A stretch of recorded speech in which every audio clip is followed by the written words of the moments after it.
Welcome to my summer reading wrap up. Now, yes, I know that summer doesn't officially end until the 21st of September, and I personally love summer, so I will keep it going, but I feel like this is a better time to do the reading wrap up, like the truer kind of summer months, you know? And I also already did a wrap up for June, so this is just gonna be July and August. I was honestly kind of in a bit of a slump, so I've only read 7 books in the past 2 months, which is kind of crazy. And in July I read 2.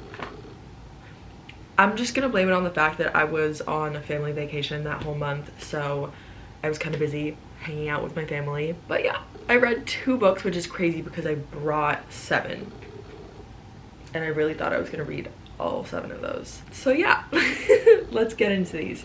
First, I thought I'd do like a little stats breakdown. I read 1 literary fiction, 1 romance, 1 sci-fi, 1 thriller, and then 3 fantasy books. Okay, let's get into the 2 the 2 that I read in July first. Okay, first things first, I read Firefly Lane by Kristen Hanna.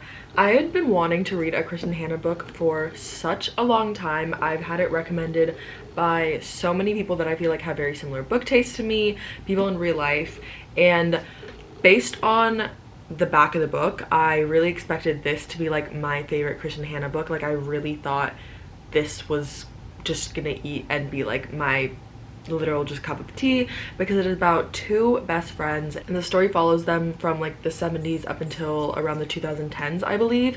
And so it is their friendship from when they're teenagers all the way into like adulthood, motherhood, all of those trials and tribulations. I think the premise of this book is really, really good.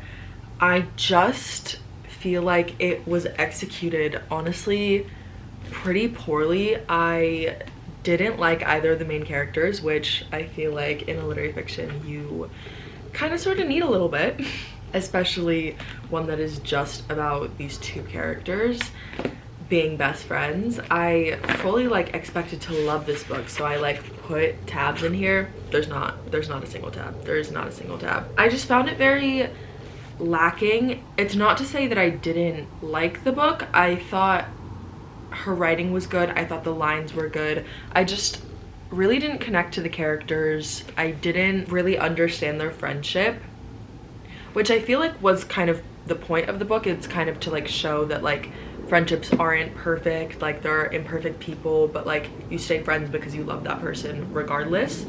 But I feel like there was specifically one of the 2 of them that was just really using the other one, kind of abusing their kindness, and just not being the best friend in like so many different ways. There were just things that were happening over and over and over again that I was like, how do you get past this? And also I feel like there were just a lot of time skips. I understand that it's like a what, nearly 500 page book? Yeah, nearly 500 page book, and you're trying to fit like 5 decades in here. I understand that we're gonna be missing a lot of things, but there are books out there that have done that and have done that well. I just feel like a lot of times something will happen and then we get a time skip of a few years and everything's like okay now, and I'm like, okay, yes, realistically within that amount of years 2 people would get over this issue, they would talk it out, whatever, but we don't have it talked out. We don't explain it the whole time. Every issue very much gives like they're both holding on to this issue and just waiting to use it as ammo eventually. So I low-key don't remember what I gave it, but I feel like a 3 star. Like I really want to be nice and say 3.5, but like it's been like a month and a half since I've read this. Yeah, just 3 stars. I do want to try out some more of her books, but this one was really lacking for me. Then our second book is It's a Love Story by Annabelle Monaghan. I love Annabelle Monaghan books. I have read nearly all of her books. I haven't read the very first one, and I have eaten them all up. Like they are so good, so beautiful. Very short books. Like I think this is the longest. Yeah, this is the longest, and it is just over 300 pages. They are so good. They are written incredibly. Her books I feel like are more literary fiction with a subplot of romance. It's honestly more about her finding herself, and then through finding herself she realizes that whatever man we have in the story, like works for her will help her and like continues bettering her. And I really love this. I don't know if you can tell by the tabs, but I really love this one.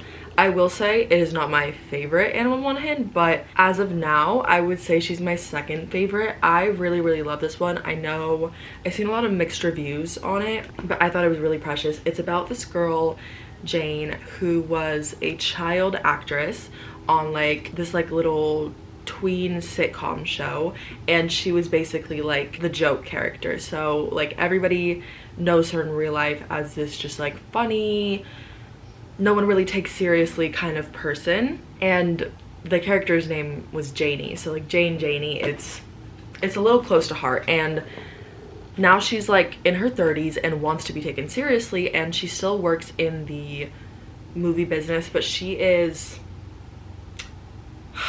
I've like never quite understood what her role is. She doesn't write scripts, but she finds scripts that she really likes and like is connected to, and then tries to get them greenlit. I don't know what that is called. I fear they didn't really explain it with a name, but that's her job. And she has this one project that she is absolutely obsessed with and wants to get greenlit. The company is like, it's not like blockbuster enough. It's a little bit too A24, and we're not A24. And she's like, no, like I'll figure something out. Like I know this like super famous like pop star, like I can get him to write an original song for this. And that super famous pop star was on like one episode of the show she was on as a kid. Basically like they haven't spoken since, so she pretty much lied and has to go over to the town of this videographer that she kind of had a bad interaction with a few years back on a different project that she was trying to greenlight that he kind of put down. So she has to go to his town and stay at his family's place, because in that town they had this giant music festival which that pop star is going to be at. And so she was like, oh my god, I need to go there to try to convince him to write a song.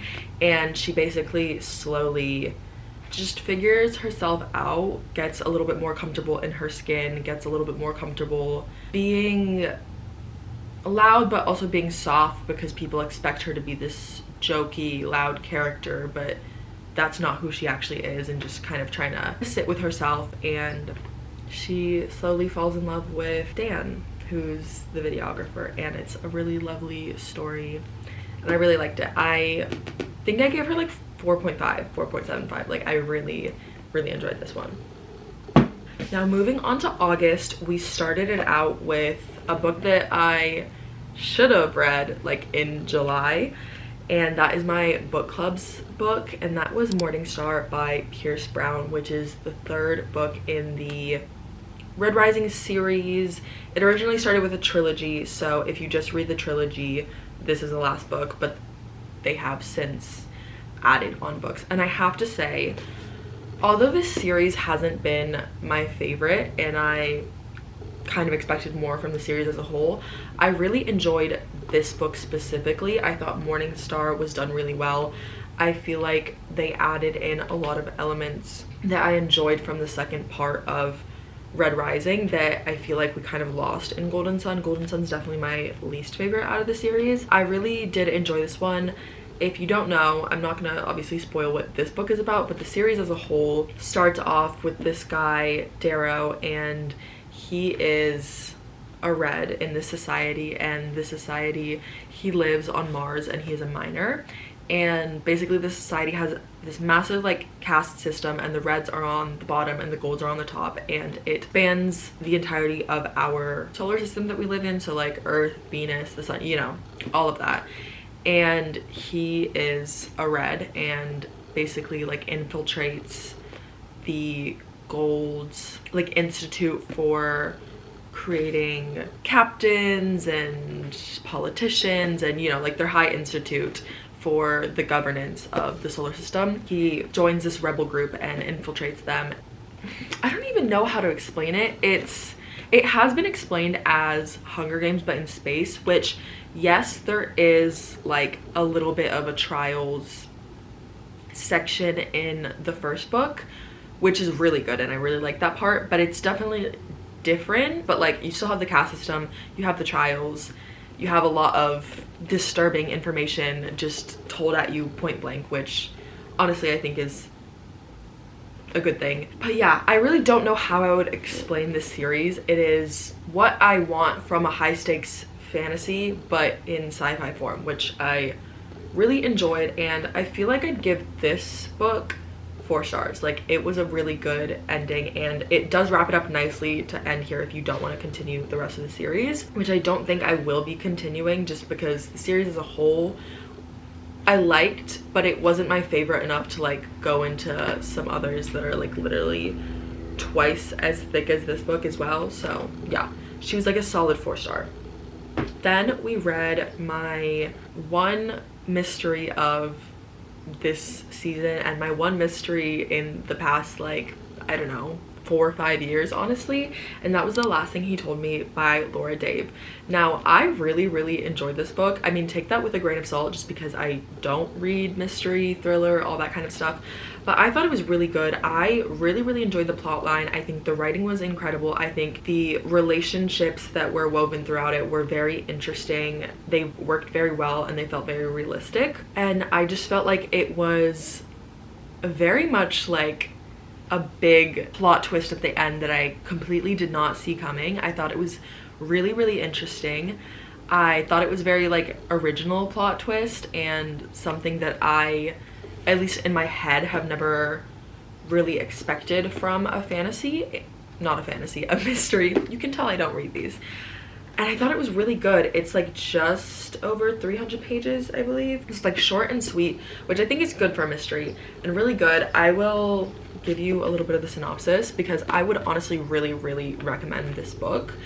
It is basically about this girl whose husband just suddenly disappears and leaves this note, and he has a younger daughter who isn't very close with the stepmom, just because, you know, it's a newer stepmom. Like, she loved her mom when she was younger. Like, you know, you just don't always warm up. She's a teenager. Like, it's a little bit difficult to always warm up in those scenarios. So the husband goes missing, and his company is basically under attack for like a bunch of like fraud and stuff. And so people are investigating, trying to like find where he is, investigating the company, investigating the CEO, everything. Like, what happened? Why is he missing? It's very guilty that he's missing because we haven't actually found any signs that he was in on the fraud. So like, why is he missing? And yeah, basically it's a story of the stepmom and the daughter going on a trip to try to figure out what happened to the dad, where is he, why did he leave a note, and why did he leave the daughter a note saying like, you'll know what to do with this, and like a cash bag of like, I think it was like $600,000 or something.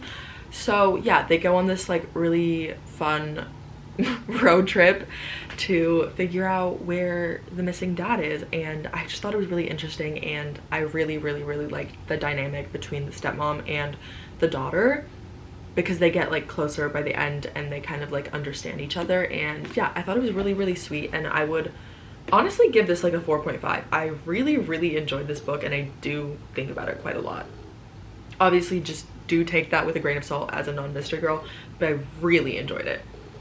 Then I read a book on my Kobo, and that was The Serpent and the Wings of Night by Carissa Broadbent. I was reading this during my 24-hour readathon, and low-key like probably wouldn't have read it for the longest time if it wasn't for said readathon, just because I haven't been in a huge fantasy mood lately. I feel like I'm definitely going into it now that fall is upon us. I just love a good cozy fantasy read in the fall. I feel like it just works so perfectly, but I wasn't really in the mood, and I also haven't been in the biggest like romantasy mood, so I was like, ugh, like, you know, this will be a quick read that I can read for the 24-hour readathon and like, you know, just fly through, but I don't really expect anything much from it. I actually really ended up enjoying this book. I was really surprised, firstly just because I haven't been in a big romantasy and fantasy mood, but especially because I feel like in a 24-hour readathon you normally don't get a lot of highly rated books, because you're kind of just sitting there like low-key like speed reading. But I really enjoyed all the books that I read in the readathon. I thought they were really good, and low-key somehow like took my time with them, and also like read a lot of them on audiobook and still enjoyed them, which is crazy for me because normally if I read a book on audio, like in one ear out the other, like that is not staying with me, and I don't normally rate them very highly.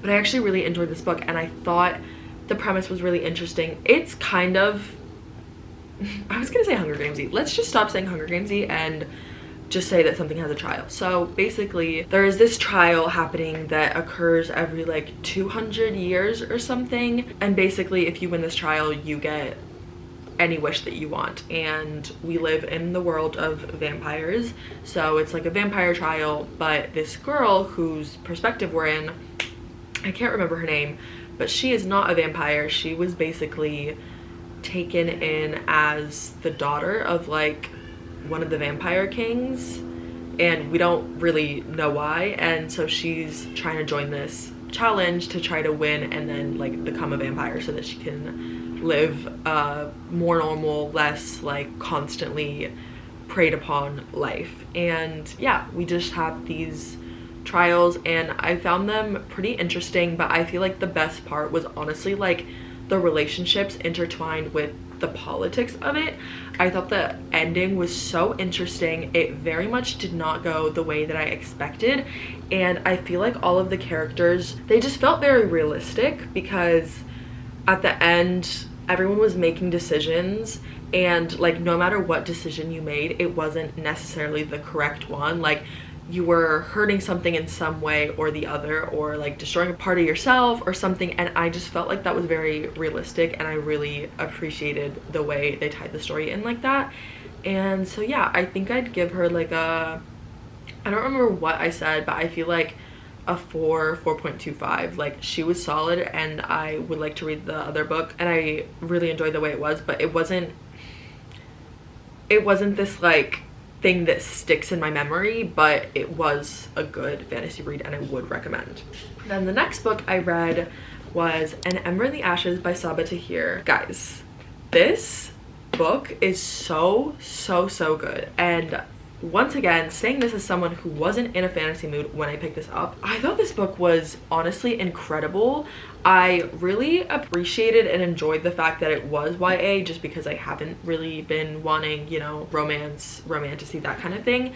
So I appreciated that, because we didn't really have any scenes that were like, you know, which I haven't been really wanting to read recently. And also it was an incredibly slow burn. Like I've heard that this is like enemies to lovers, and I was like, okay, whatever, like I'll just pick it up, it'll also be a speed read.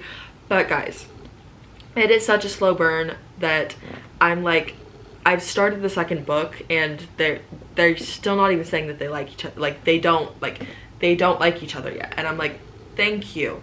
Basically this book, which I think is hilarious because the back really gives Star Wars knockoff, but the book really isn't Star Wars knockoff. It is about Leia, whose brother gets taken by the Empire because they find out that he's part of the Resistance, and she's like, shit, I gotta go find my brother.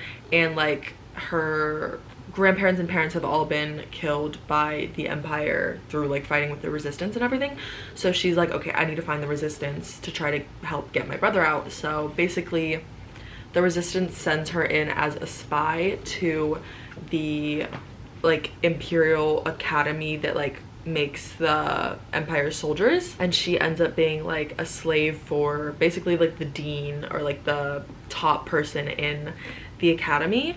And then we have Elias, who is one of the people in the academy. He had just graduated. He wants to desert the Empire. He does not like the Empire. He gets thrown into these trials to fight to become the Emperor, which he's like, okay, I really don't want this, but I was about to desert the day after his graduation, but then these trials come, and so he's like, okay, shit, that's gonna look really sus. Like I was one of the people chosen to fight in these trials, so like I have to do this. We see him fighting in the trials, we see her spying on the Empire and them like meeting up. The little information that we get from different people, I thought the relationships and the friendships were really interesting.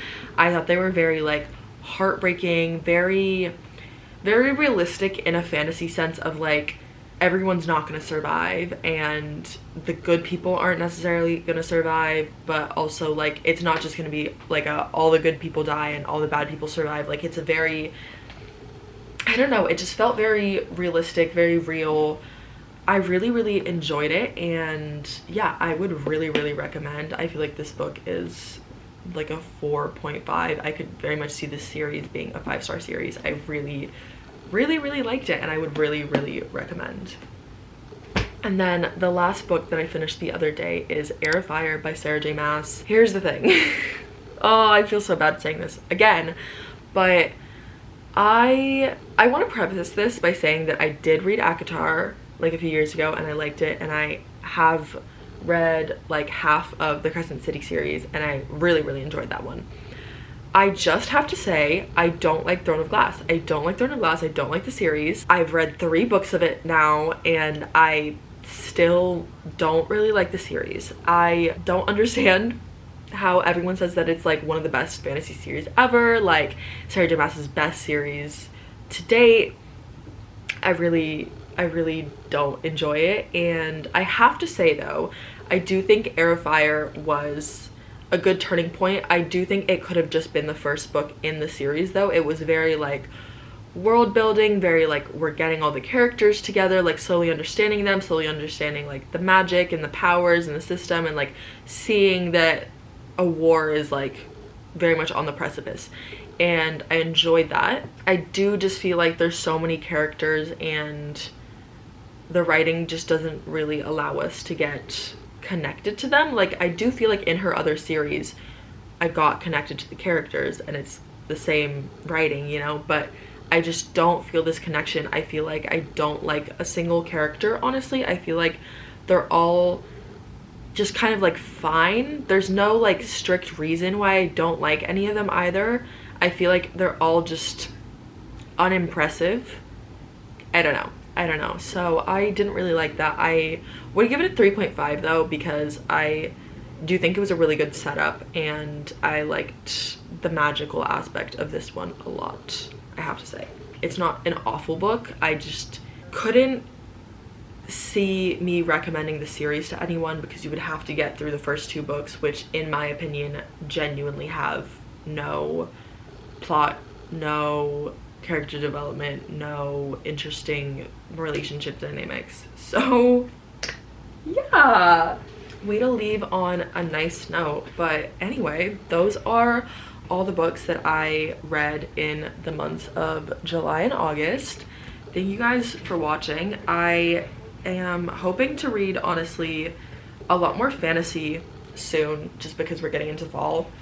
But I feel like even though I read not a lot of books comparatively to the amount that I normally do, I feel like it wasn't necessarily that bad of a reading time. I have to say, like this year I've been trying a lot more to read less books and more books that I genuinely think I'm going to rate very highly. And so I feel like compared to past months, the fact that I had like Firefly Lane and I don't know, Morning Star and Air of Fire, it just like drops it down a little bit from past months, but that's okay, you know. You don't always read the same, you don't always get the same books, that's okay. I just feel like it wasn't the most wow month. The only one of these books that like really sticks out in my mind, I guess both The Last Thing He Told Me and An Ember in the Ashes, but like the others, like although I did really enjoy It's a Love Story, I feel like she doesn't stick out in my mind. They were all just like, they were good books, but nothing that's gonna stick too much. But yeah, thank you guys for watching. I will see you guys next week for another video. Yeah, bye bye.